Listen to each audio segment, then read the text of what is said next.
अच्छा बेटा, आज का जो हमारा टॉपिक है वो है बेसिकली स्पेसिफिक हीट और लेटेंट हीट।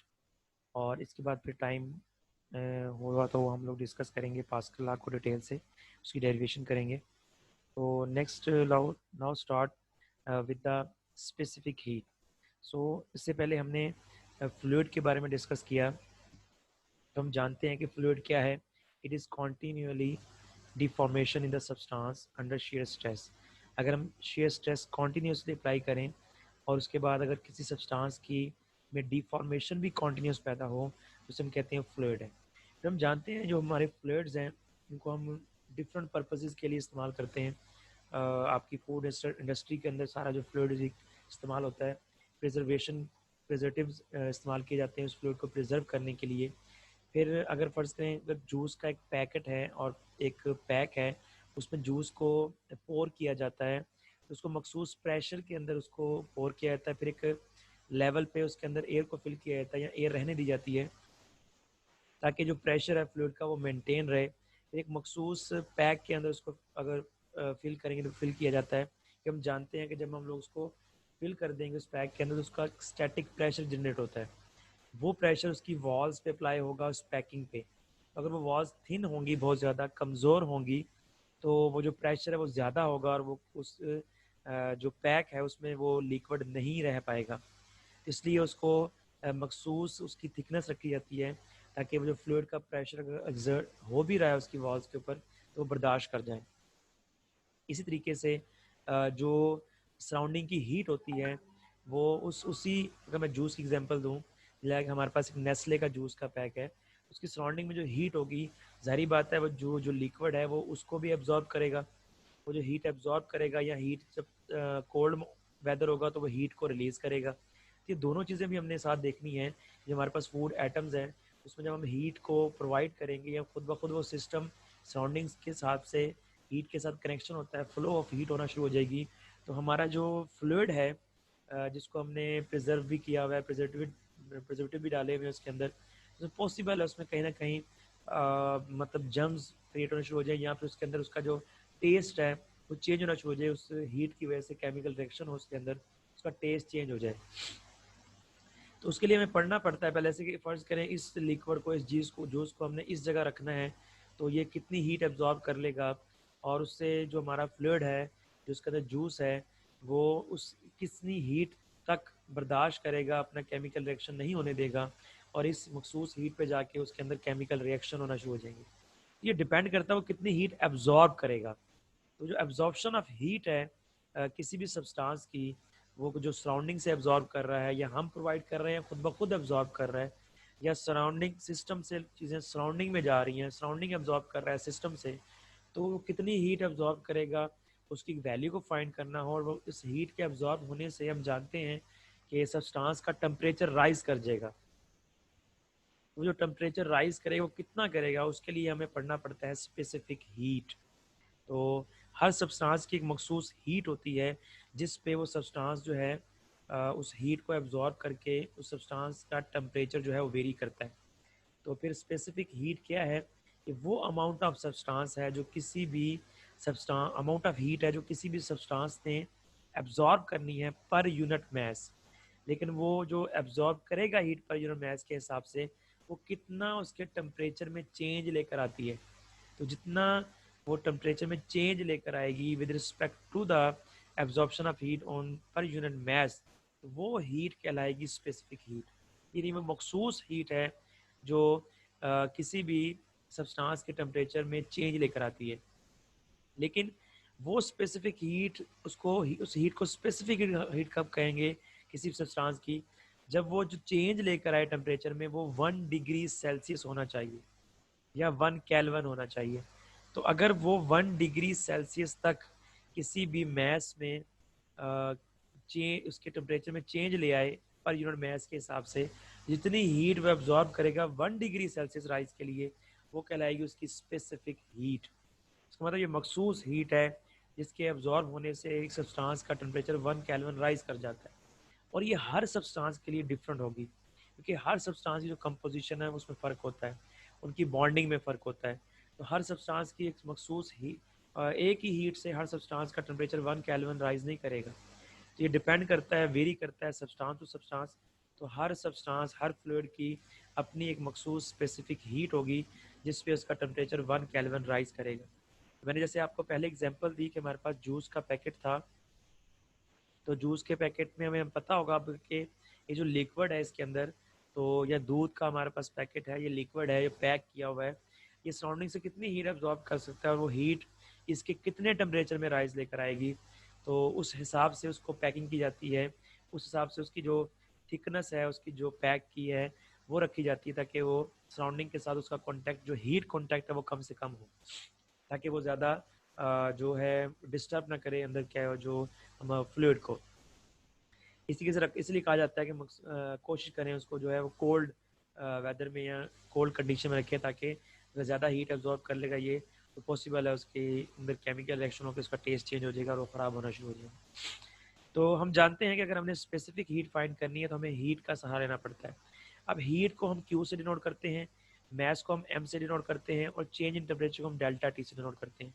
तो हमने एक्सपेरिमेंटली देखा है कि जब हम किसी भी सब्सटेंस को क्यू प्रोवाइड करते हैं, हीट प्रोवाइड करते हैं, तो जितनी उसकी सब्सटेंस है उसी हिसाब से वो उतनी ही हीट एब्जॉर्ब करता है।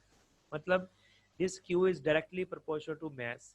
Whenever you will increase the mass of the substance, this heat absorbed by the system will increase. तो इसका मतलब ये डायरेक्ट रिलेशन में है।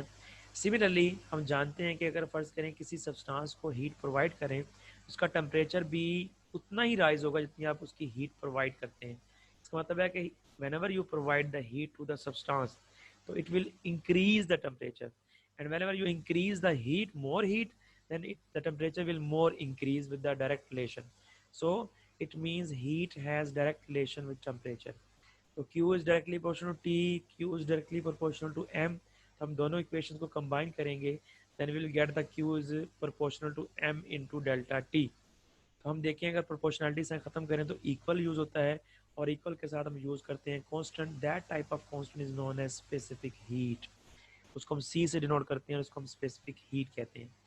तो अगर हमने यहाँ से स्पेसिफिक हीट फाइंड करनी है, then it will become equal to the ratio between the heat added divided by m delta t. तो यहाँ से हम स्पेसिफिक हीट की वैल्यू फाइंड कर सकते हैं। ये वो हीट है जो कि किसी भी बॉडी के सब्सटेंस के टेम्परेचर में 1 केल्विन राइज लेकर आती है, वो मखसूस हीट हम स्पेसिफिक हीट कहते हैं। लेकिन ये टेम्परेचर लाजमी नहीं है कि किसी भी सब्सटेंस के फेस चेंज के लिए रिस्पॉन्सिबल हो। तो फेस चेंज लाजमी नहीं है कि इस हीट से उसका फेस में चेंज आ जाए। तो अगर आ जाए तो भी उस ये हीट स्पेसिफिक हीट कहलाएगी, अगर नहीं आता तो फिर भी स्पेसिफिक हीट कहलाएगी। सिर्फ हमने जो डिस्कस करना है वो है कि राइज इन टेम्परेचर। अगर टेम्परेचर राइज कर रहा है इसका मतलब ये स्पेसिफिक हीट है। तो अगर इसको हम यूज़ करेंगे फेस चेंज के लिए रिलेशन को, तो ये फेस चेंज के लिए डायरेक्टली इस्तेमाल नहीं होती, क्योंकि फेस चेंज के लिए मखसूस जो सब्सटेंस है वो हीट एब्जॉर्ब करता है अपनी बॉन्डिंग को ब्रेक करने के लिए या बॉन्ड को, ब्रेकिंग बॉन्ड को जोड़ने के लिए। तो इसलिए जो है हम ये नहीं कह सकते कि every specific heat is a basically face changing heat. तो ये वो हीट नहीं है, ये सिर्फ राइज टेम्परेचर अगर राइज हो रहा है 1 केल्विन, तो फिर उसको हम जो है 1 केल्विन या 1 डिग्री सेल्सियस, अगर हम नंबर ऑफ मोल इस्तेमाल करते हैं तो 1 केल्विन है, और अगर मैस इस्तेमाल करते हैं then it will become equal to 1 degree Celsius. क्योंकि हमारे पास जो SI यूनिट है, जो स्टैंड इंटरनेशनली यूज़ किया जाता है यूनिट है, वो केल्विन है। तो अगर हम नंबर ऑफ मोल यूज़ करेंगे तो फिर हम m की जगह n इस्तेमाल करते हैं, स्मॉल n। तो खैर हमारे पास स्पेसिफिक हीट किसी भी सब्सटेंस की हम फाइंड कर सकते हैं by using this relation. This relation is used to find the specific heat if you know about the Q, if you know about the mass, and if you know about the change in temperature by measuring the thermometer. तो let's consider हमारे पास जो specific heat of water है वो 1 calories पर gram degree Celsius है, और इस तरीके से इक्वल होती है जाउल में 4.186 जाउल पर ग्राम डिग्री सेल्सियस। और ये किसी भी आम सब्सटेंस की हीट से, स्पेसिफिक हीट से ज़्यादा हीट है, और इसको फिर हम मुख्तलिफ टेम्परेचर को रेगुलेट करने के लिए इस जो वाटर है उसको यूज़ किया जाता है। आपने अक्सर देखा होगा कि हम लोग वाटर बाथ यूज़ करते हैं केमिकल रिएक्शन के अंदर, तो हमने जो कोई एक्सपेरिमेंट करना है किसी बीकर के अंदर, तो हम लोग उस बीकर को अगर हम लोग यूनिफॉर्मली हीट करना चाहते हैं तो हम वाटर बाथ यूज़ करते हैं।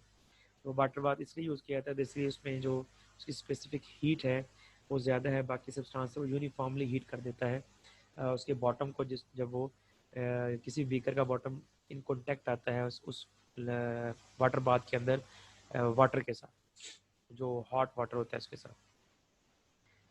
तो खैर इसके बाद हमारे पास नेक्स्ट है कि लेटेंट हीट ऑफ फ्यूजन है या लेटेंट हीट है। तो लेटेंट हीट, स्पेसिफिक हीट के बाद नेक्स्ट वर्ड है लेटेंट हीट। तो लेटेंट हीट क्या है कि वो हीट है, वो एनर्जी है जो कोई भी सब्सटेंस या फ्लूइड एब्जॉर्ब करता है और एब्जॉर्ब करके अपनी स्टेट में चेंज लेकर आता है। तो ऐसी एनर्जी जो किसी भी सब्सटेंस की जो फेज़ है, जो उसकी स्टेट है उसमें चेंज लेकर आए, उसको हम लेटेंट हीट कहते हैं। और ये किसी सब्सटेंस के टेम्परेचर को राइज नहीं करती। ये हीट वो एनर्जी है जो कोई भी सब्सटेंस या फ्लूइड एब्जॉर्ब करता है उसके अपने फेस को चेंज करने के लिए। यानी अगर आप प्रोवाइड कर रहे हो वाटर को, हीट प्रोवाइड कर रहे हो, तो वाटर का आप देखते हैं टेम्परेचर राइज करता है। लेकिन जो टेम्परेचर राइज कर रहा होता है वो बेसिकली बॉन्डेज, जो बॉन्ड है वाटर के मालिक्यूल के दरमियान, हाइड्रोजन बॉन्डिंग है और बाद में कोवलेंट बॉन्डिंग है, पहले हाइड्रोजन बॉन्डिंग को वो ब्रेक करता है।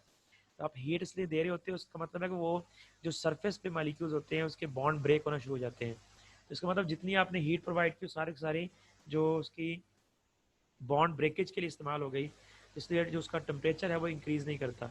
इसीलिए हम कहते हैं कि वाटर का जो बॉइलिंग पॉइंट है वो 100 डिग्री सेल्सियस है।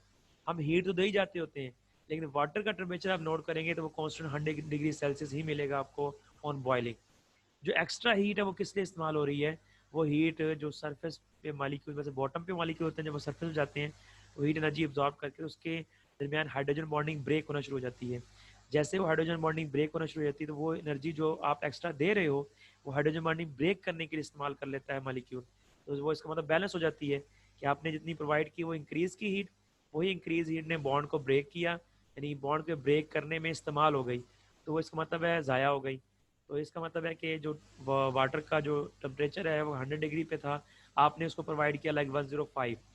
तो 105 जो 5 डिग्री टेम्परेचर एक्स्ट्रा है वो राइज नहीं करेगा वाटर के 100 डिग्री टेम्परेचर से आगे 105 पे नहीं जाएगा वो। क्यों? क्योंकि जो एक्स्ट्रा 5 डिग्री सेल्सियस है वो उसने उस टेम्परेचर ने या जो हीट आपने 5 जॉल दी लाइक लेट्स सपोज, उसने उस वाटर के मालिक्यूल की हाइड्रोजन बॉन्डिंग को ब्रेक करने में वो एनर्जी इस्तेमाल हो गई। इसलिए जो टोटल टेम्परेचर है वो सब्सटेंस का वो कांस्टेंट रहा। तो देखिए अब स्टेट चेंज हो रही है, water is changing from liquid to gas. इसी तरीके से अगर हम फ्रीजिंग पॉइंट की बात करें और इसी तरीके से हम मेल्टिंग पॉइंट की बात करें, ये सारे वो पॉइंट्स हैं, वो टेम्परेचर इस पे वो हीट अब्जॉर्ब करता है कोई भी सब्सटेंस या फ्लूइड जिसमें अपनी वो स्टेट चेंज कर रहा होता है, और जो नेट टेम्परेचर है उस लिक्विड का वो चेंज नहीं होता। तो इस तरह फिर इसकी टाइप्स हैं लेटेंट हीट की। इसकी basically latent heat of fusion है, लेटेंट हीट ऑफ वेपराइजेशन है, और similarly latent heat of ionisation भी बेसिकली होता है, लेकिन फ्लूइड के हिसाब से लेटेंट हीट ऑफ फ्यूजन है, लेटेंट हीट ऑफ वेपराइजेशन है, और एक लेटेंट हीट ऑफ सब्लिमेशन भी होता है। तो वो फिलहाल यहाँ डिस्कस नहीं किया हुआ।